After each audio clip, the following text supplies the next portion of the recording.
S.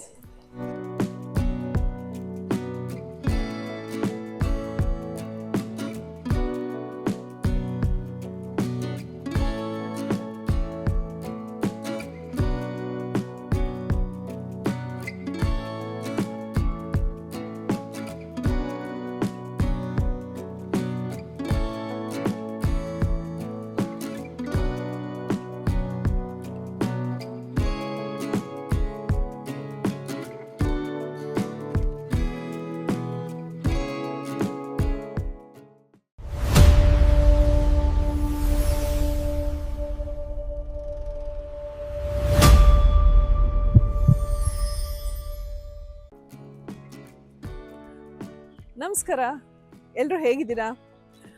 ನಾನು ಇವತ್ತು ನಿಮ್ಮೆಲ್ರೂ ಒಂದು ಶಾಪಿಂಗ್ ಟ್ರಿಪ್ ಕರ್ಕೊಂಡು ಹೋಗ್ತಾ ಇದ್ದೀನಿ.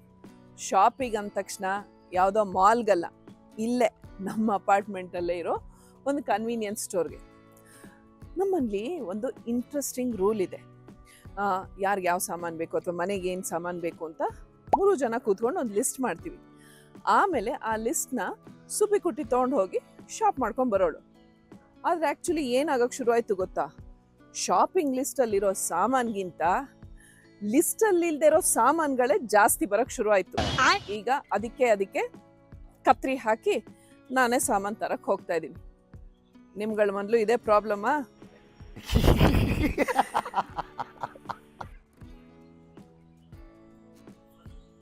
ಆ್ಯಕ್ಚುಲಿ ಏನು ಗೊತ್ತಾ, ನಾನು ಹೀಗೆ ಮಾಡ್ತಾ ಇದ್ದೆ. ಅಂಗಡಿಗೆ ಹೋದಾಗ ಏನಾಗುತ್ತೆ, ಈ ಹಣ್ಣು ತರಕಾರಿ ಎಲ್ಲ ಒಂದು ಕಡೆ ಇರುತ್ತೆ, ಬೇಳೆಕಾಳುಗಳು ಆಮೇಲೆ ಬೇರೆ ಕಿಚನ್ ಐಟಮ್ಸ್ ಒಂದು ಕಡೆ ಇರುತ್ತೆ, ಸ್ನ್ಯಾಕ್ಸ್ ಇನ್ನೆಲ್ಲೋ ಒಂದು ಕಡೆ ಇರುತ್ತೆ, ಹೀಗೆ ಬೇರೆ ಬೇರೆ ಸಾಮಾನು ಬೇರೆ ಬೇರೆ ಕಡೆ ಇರುತ್ತೆ ಅಲ್ವಾ? ಹೀಗೆ ಆ ಶಾಪಿಂಗ್ ಕಾರ್ಟ್ನ ತಳ್ಕೊಂಡು ಹೋಗುವಾಗ ಸಡನ್ನಾಗಿ ಏನೋ ಒಂದು ಕಣ್ಣಿಗೆ ಬೀಳುತ್ತೆ.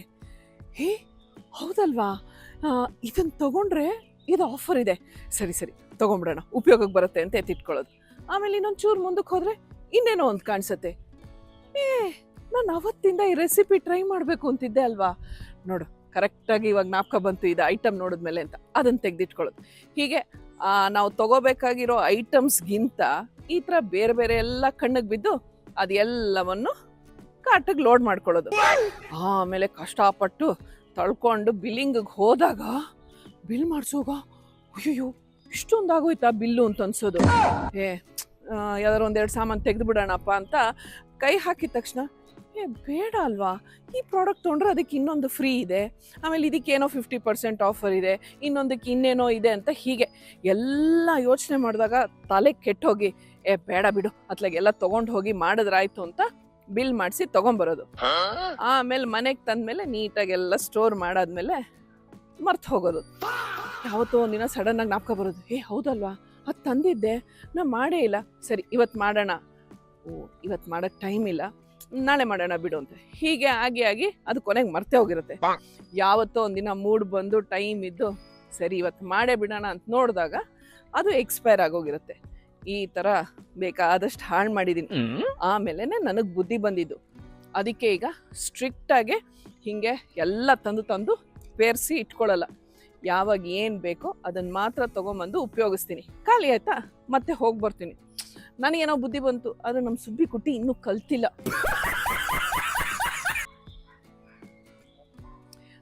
ನನಗಂತೂ ಈ ಹಣ್ಣು ತರಕಾರಿ ಎಲ್ಲ ತರೋದಕ್ಕೆ ಮಾರ್ಕೆಟ್ಗೆ ಹೋಗೋದು ತುಂಬ ಇಷ್ಟ.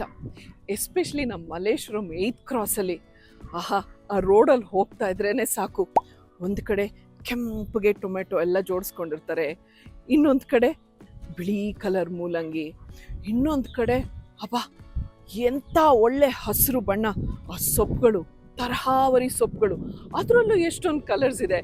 ಈ ಕಡೆ ನೋಡಿದ್ರೆ ಕ್ಯಾಪ್ಸಿಕಮ್, ನಿಮಗೆ ಗೊತ್ತು, red capsicum, yellow capsicum, green capsicum, ಇದೆಲ್ಲ ನೋಡ್ತಾ ಇದ್ರೆ ನನಗಂತೂ ಖುಷಿಯಾಗೋಗುತ್ತೆ. ಆ್ಯಂಡ್ ನನಗೆ ಈ ಥರ ಹೋಗಿ ಶಾಪ್ ಮಾಡೋದಕ್ಕೆ ಒಳ್ಳೆ ಸ್ಟ್ರೆಸ್ ಬಸ್ಟರು.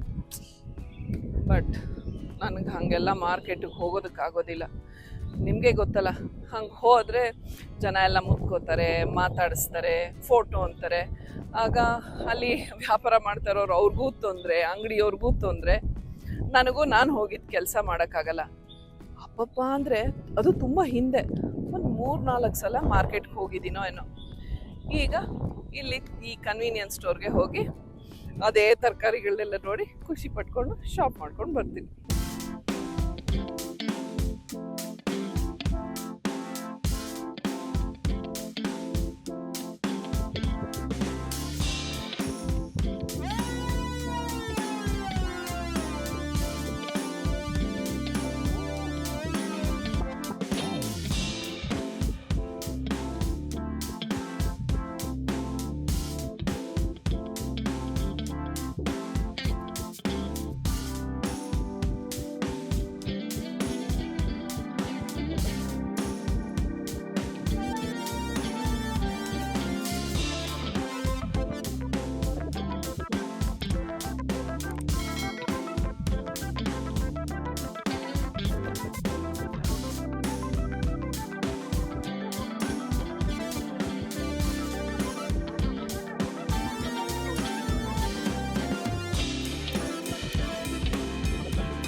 ಇವತ್ತು ನಾನು ಬರೀ ತರಕಾರಿಗಳನ್ನೇ ತೊಗೊಂಡೆ, ಯಾವ ಹಣ್ಣು ತೊಗೊಳ್ಳಿಲ್ಲ.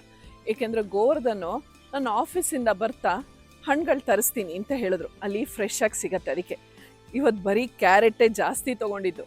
ಏಕೆಂದರೆ ನಮ್ಮ ಮಿಕ್ಕಿ ಮಿನಿಗೆ ಕ್ಯಾರೆಟು ಅಂದರೆ ತುಂಬ ಇಷ್ಟ. ಎಷ್ಟು ಕ್ಯಾರೆಟ್ ಕೊಟ್ಟರು ಅವುಗಳಿಗೆ ತೃಪ್ತಿನೇ ಇರೋದಿಲ್ಲ, ಅದಕ್ಕೆ ಕ್ಯಾರೆಟ್ ತೊಗೊಂಡೆ. ಆಮೇಲೆ ನಾರ್ಮಲಾಗಿ ನಾನು ಒಂದು ಶೂಟಿಂಗ್ ಏನೂ ಇಲ್ಲ, ಕೆಲಸ ಏನೂ ಇಲ್ಲ, ಒಂದು 3-4 ದಿನ ಮನೇಲೇ ಇರ್ತೀನಿ ಅಂತಂದರೆ ಅವತ್ತು ಯಾವ ಅಡುಗೆ ಮಾಡ್ತೀನೋ, ಏನು ಮಾಡಬೇಕು ಅನ್ಸುತ್ತೋ ಹೋಗಿ ಆ ತರಕಾರಿಗಳನ್ನ ತೊಗೊಂಬರ್ತೀನಿ. ಶೂಟಿಂಗು ಅದೆಲ್ಲ ಇದೆ ಅಂತಂದರೆ ಎಷ್ಟು ದಿನ ಇರುತ್ತೆ ನೋಡಿಕೊಂಡು, ನಾನು ಲಾಸ್ಟ್ ವೀಡಿಯೋದಲ್ಲಿ ಹೇಳಿದ್ನಲ್ಲ ಮೀಲ್ ಪ್ರೆಪ್ಪು, ಆ ಥರ ಮಾಡ್ಕೋತೀನಿ. ಆಮೇಲೆ ಇನ್ನೊಂದು ವಿಷಯ ಏನು ಗೊತ್ತಾ, ಫ್ರಿಜ್ ತುಂಬ ತರಕಾರಿಗಳೆಲ್ಲ ಇದ್ಬಿಟ್ರೆ ಅದನ್ನು ನೋಡ್ತಿದ್ದಂಗೆ ಕನ್ಫ್ಯೂಷನ್ ಆಗ್ಬಿಡುತ್ತೆ, ಯಾವ ಅಡುಗೆ ಮಾಡೋದು ಏನು ಮಾಡೋದು ಅಂತ. ಎಕ್ಸಾಕ್ಟ್ಲಿ ಲೈಕ್ ನಮ್ಮ ಹತ್ರ ತುಂಬ ಬಟ್ಟೆ ಇದ್ದಾಗ ಯಾವ ಬಟ್ಟೆ ಹಾಕೊಳ್ಳೋದು ಅಂತ ಕನ್ಫ್ಯೂಷನ್ ಆಗುತ್ತಲ್ಲ, ಅದೇ ರೀತಿ. ಅದಕ್ಕೇ ಯಾವತ್ತು ಏನು ಮಾಡಬೇಕು ಅನ್ಸುತ್ತೋ ಹೋಗಿ ಅವಾಗ ಫ್ರೆಶ್ ತರಕಾರಿ ತೊಗೊಬಂದು ಅಡುಗೆ ಮಾಡ್ತೀನಿ.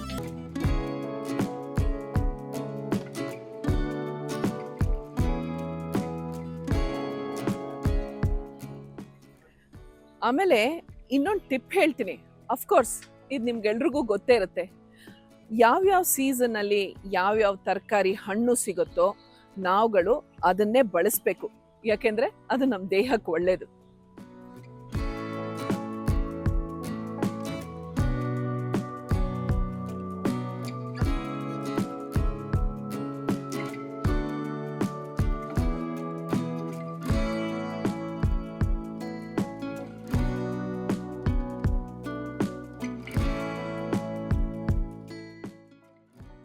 ನನಗೆ ಮನಸ್ಸಿಗೆ ತುಂಬ ತೃಪ್ತಿ ಕೊಡೋ, ನೆಮ್ಮದಿ ಕೊಡೋ ಜಾಗ ಅಂದರೆ ನನ್ನ ಮನೆ.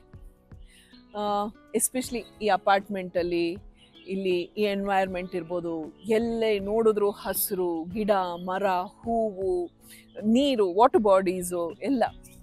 ಅಫ್ಕೋರ್ಸ್ ನನ್ನ ಮಲ್ಲೇಶ್ವರಂ ಮನೆಯೂ ಅಷ್ಟೇ, ಅಲ್ಟಿಮೇಟ್ ಅದು, ಅದೊಂಥರ ಡಿವೈನ್ ಫೀಲಿಂಗ್. ಬಟ್ ಅಲ್ಲಿ ಕಂಪೇರ್ ಮಾಡಿದ್ರೆ ಇಲ್ಲಿ ಇನ್ನೂ ಈ ಗಾರ್ಡನ್ ಏರಿಯಾ ಎಲ್ಲ ತುಂಬ ದೊಡ್ಡ ಜಾಗ. ಅಲ್ಲಿ ಒಂದು 4 ತೆಂಗಿನ ಮರ, ಮಾವಿನ ಮರ, ಸುಮಾರು ದೊಡ್ಡ ಗಾರ್ಡನು ಇದೆಲ್ಲ ಇತ್ತು.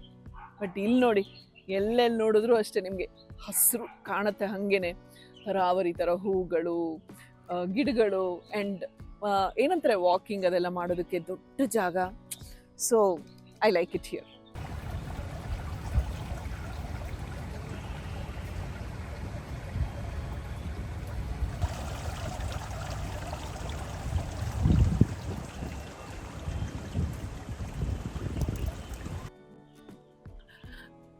ಆ್ಯಕ್ಚುಲಿ ಒಂದು ನಿಜ ಹೇಳ, ಒಂದು ಸೀಕ್ರೆಟ್ ಹೇಳ.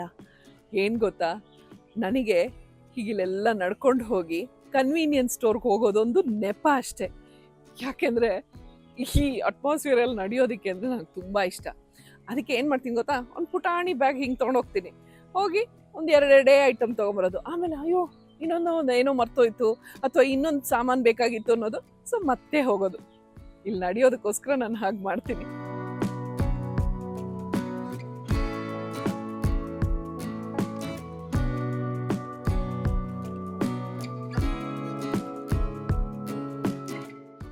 ಶಾಪಿಂಗ್ ಮುಗಿಸ್ಕೊಂಡು ಮನೆಗೆ ಹೋಗಿ ಖುಷಪ್ಪ ಅಂತ ಸೋಫಾ ಮೇಲೆ ಕೂತ್ಕೊಳ್ಳೋದು ಇದ್ದೇ ಇದೆ.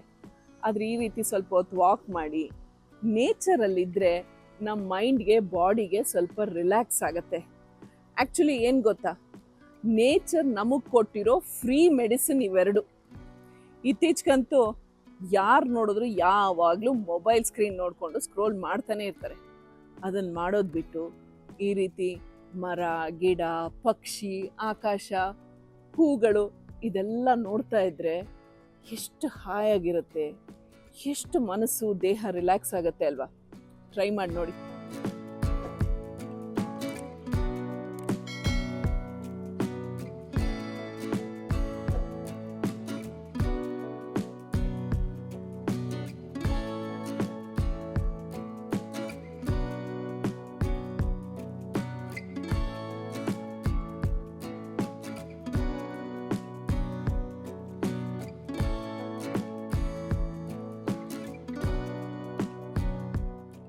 ನೀವುಗಳು ಶಾಪಿಂಗ್ ಹೋದಾಗ ನಿಮಗೆ ಟೆಂಪ್ಟ್ ಆಗೋದು ಯಾವುದು? ಚಾಕ್ಲೇಟ್ಸಾ, ಐಸ್ ಕ್ರೀಮಾ, ಸ್ನ್ಯಾಕ್ಸಾ, ಅಥವಾ ಆಫರ್ಗಳಿರೋ ಬೋರ್ಡ್ ಸೆಕ್ಷನ್ನ? ಯಾವುದು ಅಂತ ಕಾಮೆಂಟಲ್ಲಿ ನನಗೆ ತಿಳಿಸಿ. ಇದಾಗಿತ್ತು ಇವತ್ತಿನ ಸಂಚಿಕೆ. ಮತ್ತೆ ಮುಂದಿನ ವಾರ ಸಿಗ್ತೀನಿ. This is journey of life positively with smiles and love.